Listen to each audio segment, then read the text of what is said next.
என்னன்னு கண்டிப்பா ஷேர் பண்ணணும். எனக்கு டிஎன்பிசி நினைச்சாலும் பயங்கர கோவமா வருது. இப்போ எக்ஸாம் ஈஸி ஜவி. அதுதான் வந்ததுலேருந்து அதை கேட்கவே இல்லை. எல்லாம் சாப்பிட்டு முடிச்சுட்டு போகிறோம். அதான் இப்போ கேட்குறேன்ல சொல்லு. முக்கியமான விஷயம் என்னோட எக்ஸ்பீரியன்ஸ் ரொம்ப பேட் எக்ஸ்பீரியன்ஸ். இந்த மாதிரி எக்ஸாம் ஹாலில் நான் இருந்ததே இல்லை. அதில் தான் கொண்டு வரணும். இதுக்கும் சேர்த்தானே காசு வாங்குறாங்க வீட்டுக்கு கொண்டு வந்து கொடுக்கணும்னு. சரி சரி ஓகே பாய். நல்லா எழுதிட்டு வா.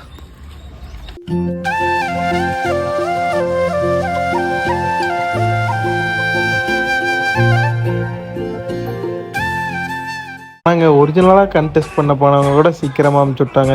ஆனால் சுமானாச்சிக்கு எக்ஸாமுக்கு டெஸ்ட் பண்ண போனவங்களாம் 1 மணி நேரம் உட்கார வச்சிட்டாங்க. நாங்கள் என்ன நினச்சி வந்தோம்னா ஒரு அரை மணி நேரத்தில் டெஸ்ட்டு முடிச்சு ரிப்போர்ட் சர்டிஃபிகேட் கொடுத்துருவாங்க, வாங்கிட்டு போயிடலான்னு பார்த்தோம். ஆனால் ஒரு 3 மணி நேரம் பண்ணிட்டாங்க. நானும் அவங்கள்ட்ட டவுட்ஸ் எல்லாமே கேட்டுட்ருக்கேன் சும்மா உட்கார முடியாமல். சர்டிஃபிகேட்ஸ் எப்படி கொடுப்பாங்க, எந்த மாதிரி எழுதி கொடுப்பாங்க, ஏதாச்சும் பிளைண்ட்னஸ் இந்த மாதிரி தான் இருக்குன்னு ஏதாவது போட்டு கொடுத்துருவாங்களா, இல்லை ஓகே பண்ணுவாங்களான்னு நானும் கேட்டுகிட்டே இருக்கேன். நான் வெளியெல்லாம் ஐ டெஸ்ட் பண்ணிவிட்டு அப்புறம் அந்த கண்ணாடி வாங்கி போட்ட போது எனக்கு தலைவலியாக இருந்துச்சு. ஆனால் இந்த மாதிரி நான் ஏற்கனவே வாசன் ஐ கேர்லையும் டெஸ்ட் பண்ணியிருக்காங்க நிறையா ப்ராசஸ் பண்ணி. ஸோ அப்போ கண்ணாடி போட்ட போது கண்ணாடி போட்ட மாதிரி ஒரு ஃபீலே இல்லை. ஸோ அதனால தான் இவ்வளோ டைம் ஆனாலும் சரி ஓகேன்னு அமைதியாக உட்காந்துருந்தேன். டெஸ்ட் இருக்காமா, ஐ டிராப்ஸ் விட்டு எடுப்பாங்க. அது ஐ டிராப்ஸ் விட்டு 2 தெரியுவாங்களே, என்ன பண்றது? பாஸ் ஆயிட்டியா இப்ப எடுத்த டெஸ்ட்ல? தெரியல, போனாதான் தெரியும். கவர்மெண்ட் எக்ஸாம்ல தான் பாஸ் ஆக முடியல, இதுலயே பாஸ் ஆகுமா? நானா பாஸ் ஆயிட்டேன், வேகன்சி இல்ல. சரி இப்போ நம்ம பிரிண்ட் அவுட் எடுத்துட்டு போலாம். ஓகே, அதை தான் நம்ம அப்லோட் பண்ணணும். ஆக்சுவலா இந்த லைன்ல ஃபுல்லுமே ஹாஸ்பிட்டல் தான், எல்லாமே ஹாஸ்பிட்டல் தான். இங்க பாரு கேஎம்ஜிஹெச் இப்பதான் ஃபர்ஸ்ட் டைம் பார்க்கறேன் ஈரோட்ல. ஆமா, கேஎம்ஜிஹெச் என்னன்னே எனக்கு தெரியாது. பெரிய ஆஸ்பத்திரி, லைன் ஃபுல்லுமே ஆஸ்பத்திரி தான். சரி வா பொழப்ப பார்ப்போம். ஸோ பிரிண்ட் அவுட் எடுத்துட்டு போய் மறுபடியும் இன்னொரு டெஸ்ட்டுக்கு போகணும்.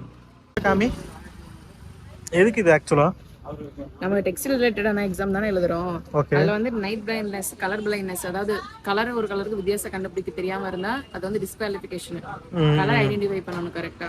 ஆர்மில கூட இந்த டெஸ்ட்லாம் கேட்க மாட்டாங்க போலயே. நமக்கு கேட்பாங்கல்ல, ஆமா கலர் ஷேட் பார்க்க தேவை கண்டிப்பா. ஐ விஷன் என்ன வித்தவுட் கிளாஸ் கேட்டிருக்காங்க, ரைட் ஐயும் லெஃப்ட் ஐயும் கேட்டிருக்காங்க. சரி நம்ம போவோம், நம்மளை கூப்பிடுன்னு சொல்லிருக்காங்கல்ல, போய் என்னன்னு பார்க்கலாம். ஓகே. One day later. வந்தோம், இந்த பக்கம் வந்துட்டு வாய்க்கால் இங்கே தான் இருக்கு. வா வா கூட்டிட்டு போ, 2 பேர் போனா நல்லா இருக்கும்னு கூப்பிட்டா வரவே இல்லை. ஆழம் ரொம்ப ஆழங்க, உங்களுக்கே பார்த்தா தெரியும். நான் நீச்சல் தெரிஞ்சதுனால இங்க இப்படி நின்னுட்டு இருக்கேன். நீச்சல் தெரியல, இதெல்லாம் ஆழமே கிடையாது.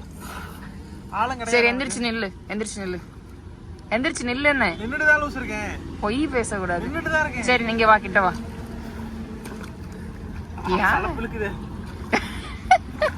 இப்பெல்லாம் பொய் பேசக்கூடாது. உண்மையில இழுக்குது இல்ல, ஆழமே சுத்தமா இல்ல. இடுப்பளவுக்கு தான் தண்ணி இருக்கும், இது வந்து ஆழமா இருக்காமா. பாருங்க எவ்வளவு தூரம் நான் காமிக்கிறேன். கரெக்டா லொகேஷன் செம்மையா இருக்கு. எங்க இருக்குன்னா பள்ளிபாளையம் டு வெப்படை. வெப்படைக்கு வந்து ஈகா டூருக்கு அடுத்த ஸ்டாப். என்ன ஸ்டாப் பேர் தெரியல. பாருங்க இங்க வந்து ஒரு பேக்கரி இருக்கும். என்ன பேக்கரின்னு பாத்துக்கோங்க, ஸ்ரீ வீரமாத்தி பேக்கரி. இந்த பக்கம் ரோடு போகுது, இப்படி போனா சங்கிகிரி. இங்க இருந்து இப்படி வந்தா எங்க வரலாம்? பள்ளிப்பாளையம் ஈரோடு வரலாம். நடுவுல பாத்தீங்கன்னா இப்படி வாய்க்கால் ஓடிட்டு இருக்கு. பள்ளிப்பாளையத்துக்கும் வெப்படைக்கும் நடுவாண்டியா இருக்கு. என்ன ஒரு பிரச்சனைனா இங்க வந்து குளிச்சு வீட்டுக்கு ஒரு டைம் போய் ஒரு குளியல் போட்டுக்கோங்க, அவ்வளவுதான். அது எங்க குளிச்சாலும் அப்படிதான் பண்ணணும். போலாமா? போகக்கூடாது. The next day. வந்து ஒரு எக்ஸாம் தான் எழுத போயிட்டு இருக்கேன். நான் ஸ்பெசிஃபிக்கா வந்துட்டு இந்த எக்ஸாமுக்கு படிக்கல, பட் வந்து இதே சிலபஸ் தான் நான் படிக்கிற எக்ஸாமுக்கு இருக்கு. கரெக்டாக வந்துட்டு எப்பயும் போல எல்லா எக்ஸாமுக்கும் 8:30 9 மணி வரையும் தான் அலோவ் பண்ணுவாங்க. ஸோ மணி இப்போ வந்து 8 ஆயிடுச்சு. எனக்கு குமரபாளையத்தில் தான், குமரபாளையில் பவானியில் தான் எக்ஸாமு. ஸோ அதுக்கு தான் போயிட்டுருக்கோம். மணி வந்து 8:10 ஆயிடுச்சு. அப்படியே பெட்ரோல் போட்டு கிளம்ப வேண்டியதுதான்.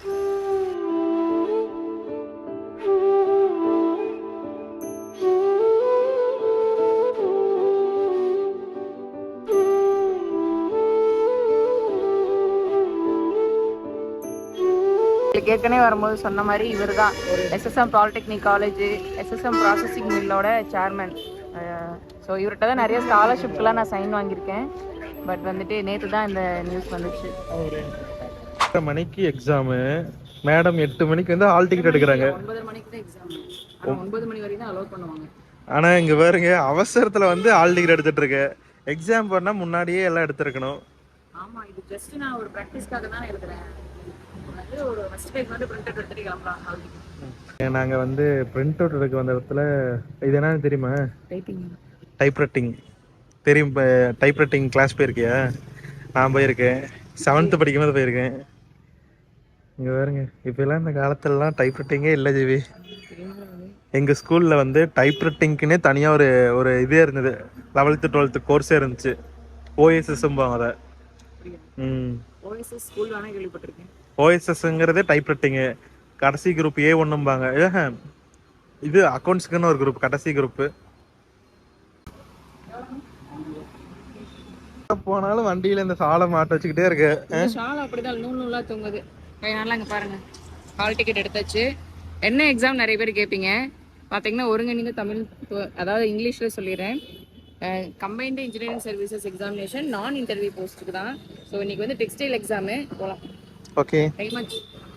இதெல்லாம் வந்துட்டு நான் படிக்கிற ஒரிஜினல் எக்ஸாம் இருந்துச்சுன்னா நான் முன்னாடி நாளே ஹால் டிக்கெட் எடுத்து வச்சுட்டு அப்புறமா ஒரே ஒரு பேனை வாங்கியிருக்க மாட்டேன், 3-4 பேனை வாங்கி வச்சிருப்பேன். ஏன்னா எழுதாம போச்சுன்னா என்ன பண்ணுறதுன்னு அந்த அளவுக்கு சின்சியராக நான் பார்த்து எடுத்து வச்சிருப்பேன். இது ஜஸ்ட் ப்ராக்டிஸ்க்காக போகிறதுனால சும்மா காலையிலே ஹால் டிக்கெட் எடுத்துட்டு காலையில் பேனாவும் வாங்கினேன். ஸ்கூலுக்கு போய் கண்டுபிடிக்கணும், லொக்கேஷன் தெரியாது எங்களுக்கு. நாங்கள் வந்து 3 பேனா எடுத்துப்போம் எக்ஸாமுக்கு. இது எழுதலைன்னா இது யூஸ் பண்ணிக்கலாம், இது எழுதுங்க இதில் யூஸ் பண்ணிக்கலாம். அது எழுதலைன்னா பக்கத்தில் கடன் வாங்கிக்கலாம். கடன் வாங்க மாட்டேன், வேற ஒரு ரீஃபில் பேனா எடுத்துட்டு போவேன். இங்கு பேனே 3 பேனா எடுத்துட்டு போவேன். அந்த அளவுக்கு எனக்கு எக்ஸாம் இல்லைன்னா நெகட்டிவ் தாட்ஸ் இருக்கு. ஒரு வழியா வந்து ஸ்கூலை கண்டுபிடிச்சிட்டோம். ஒரு வனாந்தர காட்டுக்குள்ள இருக்கு. ஸ்கூல் நேமே வித்தியாசமா இருக்கு. AAA matriculation school. EEA பரவாயில்ல. இந்த ஸ்கூல் வந்துட்டு கூகுள் மேப்ல சர்ச் பண்ணா பெர்மனன்ட்லி க்ளோஸ்டுன்னு காமிக்குது. அது ஏன் அப்படி பண்ணிருக்காங்கன்னு. ஒருவேளை இன்னும் ஓப்பன் பண்ணல அடிக்குது. இன்னும் இங்க பாருங்க, கன்ஸ்ட்ரக்ஷனே இன்னும் முடியல ஃபுல்லா. சரி இப்போதைக்கு சரி எல்லாரும் உள்ள போறாங்கன்னு நினைக்கிறேன். ஹால் டிக்கெட் காமிச்சிட்டு உள்ள போறேன்.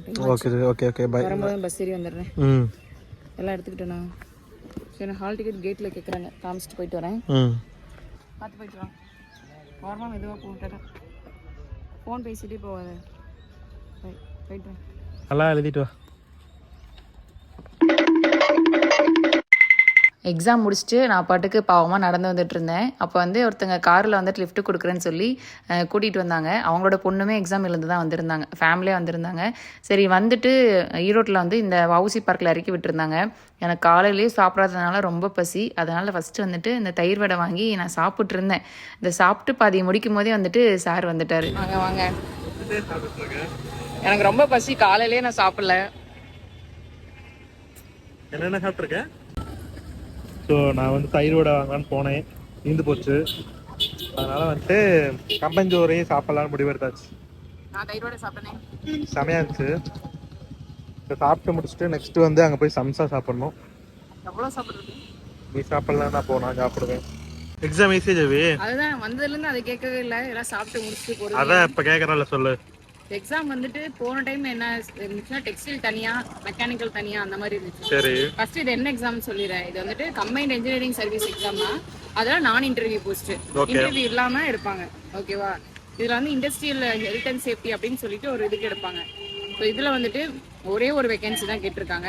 அதுவுமே தமிழ் மீடியம் படிச்சவங்க தான் கேட்டிருக்காங்க. நீ தமிழ் மீடியமா? டிகிரி தமிழ் மீடியம் படிச்சிருக்கணும்.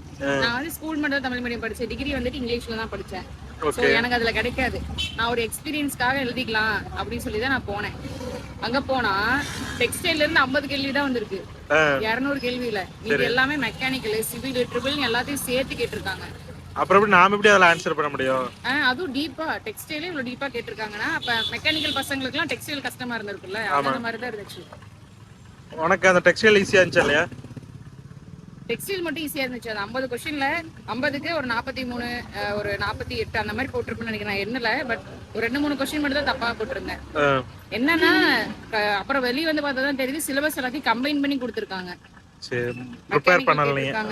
எலக்ட்ரிக்கல் கேட்டிருக்காங்க, எல்லாமே டீப்பா இருக்கு டிகிரி லெவலுக்கு. நான் மெக்கானிக்கல் புக் எங்க வாங்கி எப்படி நான் ஃபுல்லா டீப்பா படிக்க முடியும்? இருக்கிறதையே ஒழுங்கா படிக்கல நம்ம. எப்படி கேட்டு வச்சிருக்காங்க. கண்டிப்பா மெக்கானிக்கல் படிக்கிற பசங்களா இருந்தாலுமே, மெக்கானிக்கல்ல ஃபர்ஸ்ட் ரேங்கே எடுத்திருந்தாலுமே டெக்ஸ்டைலையும் டீப்பா கேட்டிருக்காங்க. நீங்க ஒரு மார்க்கே ஒழுங்கா வாங்கியிருக்க முடியாது யாராலையுமே. சரி விட பாத்துக்கலாம், உன்னோட எக்ஸாம்ல பாத்துக்கலாம். தமிழ் மீடியம் படிச்சு டிகிரியில தமிழ் மீடியம் படிச்சு மார்க்கே இல்லைனாலும் அவங்களுக்கு வேலை கிடைச்சிடும். அதுவான உண்மைதான். சிக்கன் சமோசா 20 ரூபா தான் வாங்கியாச்சு. சிக்கன் சமோசா எல்லாம் சாப்பிட்டதே இல்லை. ஆமா இப்பவே சாப்பிட்றியா?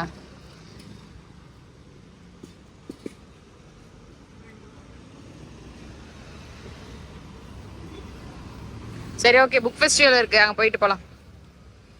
நாங்கள் புக் ஃபெஸ்டிவல் தான் போகலான்னு பார்த்தோம், ஆனால் அது ரொம்ப தூரமாக இருந்துச்சு. இன்னொரு நாள் போகலான்னு அப்படியே பள்ளிப்பாளையம் வந்துட்டோம். அப்படியே பள்ளிப்பாளையம் வந்தோம்னா என் ஹஸ்பண்ட்க்கு வந்து சர்ப்ரைஸாக ஒரு பெரிய கிஃப்ட் வந்துட்டு நான் ஆர்டர் பண்ணியிருந்தேன்.